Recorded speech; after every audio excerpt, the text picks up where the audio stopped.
सवाल नंबर 1, एक साल में कितने दिन होते हैं?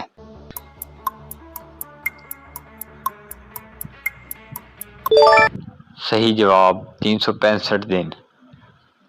सवाल नंबर 2, एक साल में कितने मौसम होते हैं?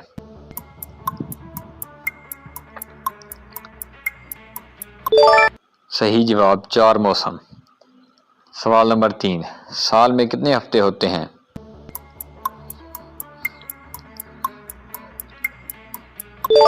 सही जवाब 52 हफ्ते होते हैं। सवाल नंबर 4, एक दिन में कितने घंटे होते हैं?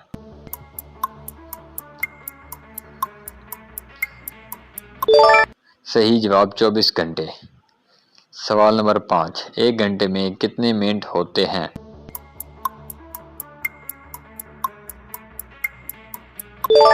सही जवाब 60 मिनट।